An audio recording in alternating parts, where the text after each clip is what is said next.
მოგესალმებით ყველას. ჩვენ დიდი ხანი არ შევხვდებით, ამიტომ სარგებლობ შემთხვევით ყველას გილოცავ ჩობა ახალწელს, ჯანმრთელობას, ბედნიერებას და რაღაცნაირად ძალიან მშვიდობიან ეთერს გისურვებთ. ეხლა რაც შეეხება ჩვენ ბრიფინგს. მე მინდა კიდევ ერთხელ საგარეო საქმეთა სამინისტროს სახელით გამოვეხმაურო პარიზში მომხდარ ტრაგედიას და იმ სოლიდარობის აქტს, რომელიც გუშინ გაიმართა. კიდევ ერთხელ გამოხატავთ უკიდურეს შეშფოთებას პარიზში მომხდარ ტერორისტულ აქტთან დაკავშირებით. ეს იყო პრესის და თავისუფლების და პრესისა გამოხატვის თავისუფლების წინააღმდეგ განხორციელებული ბარბაროსული აქტი, რომელიც ადასტურებს რადიკალური იდეოლოგიისგან მიმდინარე საფრთხეების სერიოზულობას. ამიტომ უმნიშვნელოვანესი იყო, რომ გუშინ პარიზში ტერორიზმის და რადიკალური ექსტრემიზმის წინააღმდეგ გამართულმა მასშტაბურმა მილიონიანმა მარშმა ერთად შეკრა საერთაშორისო თანამეგობრება.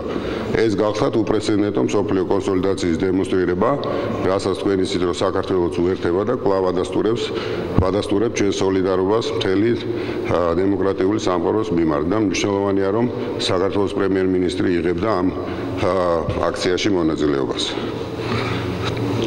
რამოდენიმე ვიზიტის შესახებ 15-17 იანვარს დაგეგმილია ევროპული სამეზობლო პოლიტიკისა და გაფართოების მოლაპარაკებების საკითხებში ევროკომისარის იოჰანეს ჰანის ვიზიტი.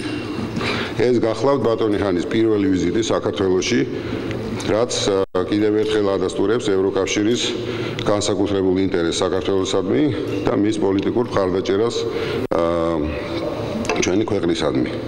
ვიზიტის პარალელში ევროკომისარის შეხვედრები ექნება საქართველოს აღმასრულებელ და საკანონმდებლო ხელისუფლების უმაღლესი და მაღალი რანგის ოფიციალურ პირებთან. დაგეგმილია შეხვედრები ასევე სამოქალაქო საზოგადოების, ბიზნეს წრეების, ევროკავშირის საქართველოს ბიზნეს საბჭოს და საპარლამენტო უმცირესობის წარმომადგენლებთან. ბატონი ჰანი ასევე გამოვა საჯარო ლექციით ილიას უნივერსიტეტში და მოინახულებს ევროკავშირის მონიტორინგის მისიის საველე ოფისს. კიდევ ერთი მნიშვნელოვანი ვიზიტი, რომელიც დღეს ხორციელდება, ეს გახლავთ ესტონეთის პრემიერ-მინისტრის ტაავი როივასის ვიზიტი საქართველოში, რომელიც ჩამოდის წარმომადგენლობითი დელეგაციასთან ერთად. ამ დელეგაციაში ასევე არიან ბიზნეს წრეებიც და ბიზნესმენები. მას შეხვედრები ექნება საქართველოს პრეზიდენტთან, პრემიერ-მინისტრთან და პარლამენტის თავმჯდომარესთან. ვიზიტის პარალელში ასევე გაიმართება ბიზნეს ფორუმი, რომელსაც ორივე პრემიერი ერთობლივად ახსნის და გაიმართება მრგვალი მაგიდა ელექტრონული მმართველობის საკითხებზე, რომელიც არის ესტონეთის ექსკლუზივი აი ამ საკითხებში და კარგი ექსპერტიზა აქვს. გარდა ამისა, თქვენ იცით, რომ საქართველოს კინემატოგრაფიის ეროვნულმა ცენტრმა ესტონეთის მთავრობის მხარდაჭერით აღადგინა, ციფრულად აღადგინა საქართველოს კინემატოგრაფიის შედევრი ნატვრის ხე და იქნება ამ ფილმის ჩვენება, რომელსაც პრემიერ-მინისტრები დაესწრებიან.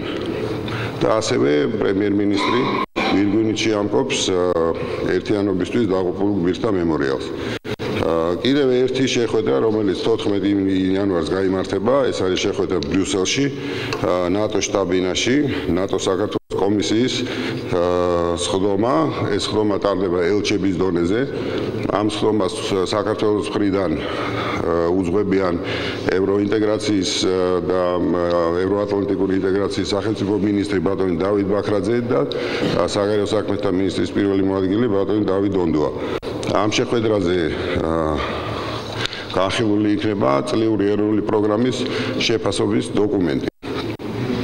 და კიდევ ერთი დღეს მოკლე ბრიფინგი გამოგვივიდა, კიდევ ერთი ჩვენთვის მნიშვნელოვანი ინფორმაცია, ჩვენ შარშანას და როგორც შარშანი ისევე წელს ვაპირებთ ჩვენი წლიური ანგარიშის წარდგენას. ეს მოხდება 16 იანვარს 3 საათზე. ჩვენ უკვე შემოვიღეთ ტრადიციად, რომ ამ წლიური ანგარიშს ჩვენ ვაქცევთ, ასე ვთქვათ, ბეჭდური პროდუქციის სახით. ამიტომ 16 იანვარს 15 საათზე გაიმართება ეს პრეზენტაცია. იმის გათვალისწინებით, რომ 2014 წელი იყო უმნიშვნელოვანესი წელი საგარეო პოლიტიკის კუთხით, ვფიქრობთ, რომ ძალიან საინტერესო იქნება ამ ორგანიზება დასწრება. ჩვენ ვაპირებთ აქ მოწვევას დიპლომატიური კორპუსის, ვაპირებთ მთავრობის წევრების მოწვევას და სამოქალაქო საზოგადოების წარმომადგენლების. აი ეს არის ის მოკლე ინფორმაცია, რაც დღეს გვინდოდა ჩვენ თქვენთვის გაგვეცნო.